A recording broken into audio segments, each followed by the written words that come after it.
Hashtag how electric car batteries actually degrade over time. You plug in your electric car tonight, and it shows 300 miles of range.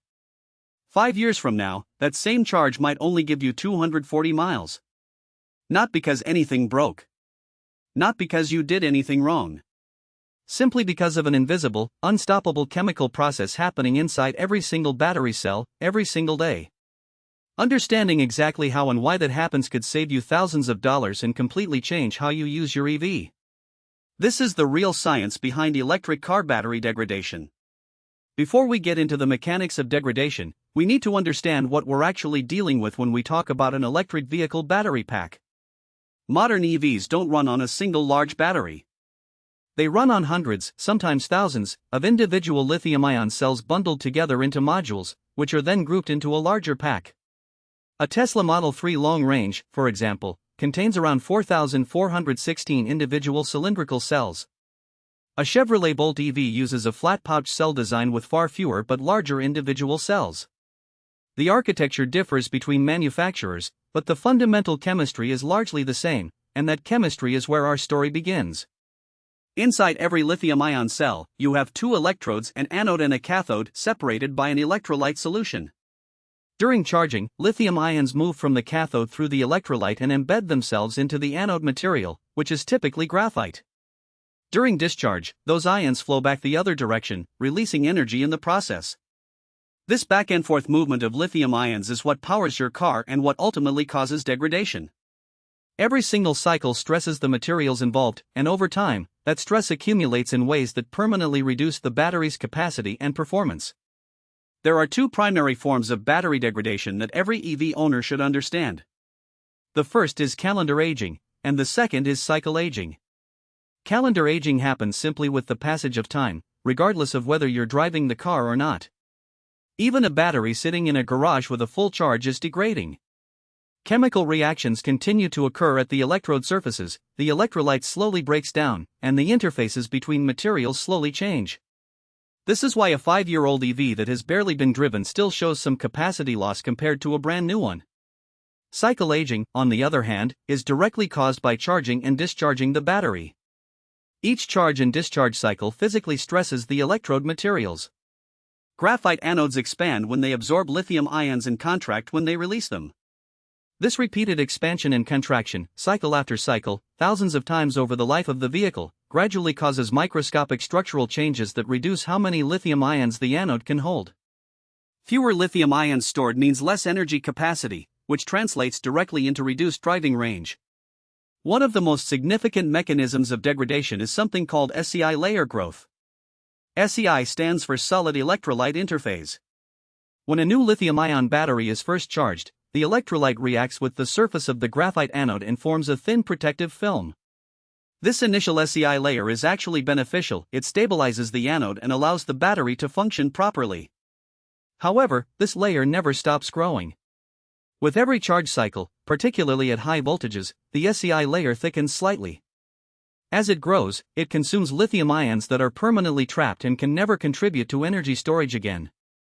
This is called lithium loss, and it is one of the leading causes of long-term capacity fade in electric vehicle batteries.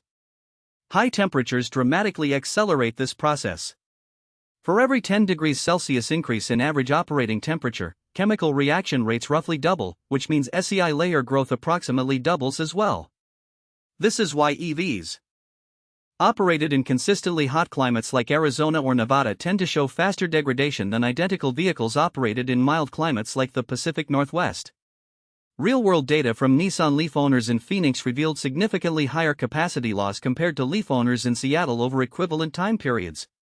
Temperature truly is the single most powerful external factor affecting battery lifespan. Charging behavior is the second most critical factor in long-term degradation, and it's something every EV driver has direct control over. Consistently charging to 100% state of charge keeps the battery electrodes under maximum stress and accelerates electrolyte oxidation at the cathode.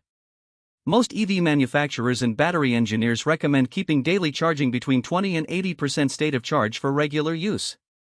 This middle range is sometimes called the comfort zone for lithium-ion chemistry, where the mechanical and chemical stresses on the electrodes are significantly lower than at the extremes. Fast charging adds another layer of complexity. DC fast charging, like you find at Tesla superchargers or Electrify America stations, pushes large amounts of current into the battery in a very short time. From a chemistry standpoint, this rapid influx of lithium ions can cause a phenomenon called lithium plating. Under fast charging conditions, especially when the battery is cold, lithium ions can deposit on the surface of the graphite anode as metallic lithium rather than properly intercalating into the graphite structure. These lithium deposits are irreversible, they permanently remove active lithium from circulation, and in some cases they can form sharp metallic structures called dendrites that can cause internal short circuits. Occasional fast charging is generally considered acceptable, but relying on it daily as your primary charging method will statistically accelerate degradation compared to regular level 2 home charging. Cold weather introduces its own set of degradation risks. At low temperatures, the electrolyte inside the battery becomes more viscous, and lithium-ion movement slows down significantly. Charging a cold battery, particularly at high rates, dramatically increases the risk of lithium plating. This is why virtually every modern EV includes a battery thermal management system. Vehicles like the Tesla Model 3, Hyundai Ioniq 5, and Ford Mustang Mach-E use liquid cooling and heating systems to maintain battery temperatures within optimal ranges. First-generation Nissan Leafs, which used passive air cooling, became a cautionary tale in the EV industry. Their batteries degraded significantly faster than liquid-cooled competitors, particularly in warm climates, and that real-world lesson accelerated the industry's adoption of active thermal management as standard practice. So what does degradation actually look like in terms of real numbers? Industry data and academic research suggest that modern lithium-ion EV batteries typically lose around 2 to 3% of their original capacity per year under normal use conditions. After 8 years, that means a battery might retain somewhere between 75 and 85% of its original capacity. The EPA and most major EV manufacturers actually warranty their batteries to retain at least 70% capacity for 8 years or 100,000 miles, whichever comes first. Tesla warrants their long-range vehicles to retain 70% over 8 years and 150,000 miles. Real-world data collected by organizations like Recurrent Auto, which tracks battery health across tens of thousands of EVs, generally shows that most modern EVs are degrading slower than the warranty thresholds, with many vehicles retaining 85 to 90% capacity after 5 years of use. Battery chemistry itself plays a significant role in how quickly degradation occurs. Lithium iron phosphate, or LFP chemistry, which is used in the base Model 3 and Model Y, as well as many Chinese market EVs from BYD, is inherently more thermally stable and more resistant to degradation than nickel-manganese cobalt chemistry. LFP batteries can be charged to 100% regularly without the same penalties that NMC batteries face, which is exactly why Tesla recommends daily 100% charging for their LFP vehicles while recommending an 80% limit for their NMC variants. The trade-off is that LFP chemistry has a somewhat lower energy density, meaning you need a physically larger, heavier pack to store the same amount of energy. The good news is that battery technology is advancing rapidly. Solid-state batteries, which replace the liquid electrolyte with a solid material, promise to largely eliminate the SEI layer growth problem and dramatically reduce dendrite formation risks. Companies like Toyota, QuantumScape, and Solid Power are actively developing solid-state technology, with some manufacturers targeting commercial deployment later this decade.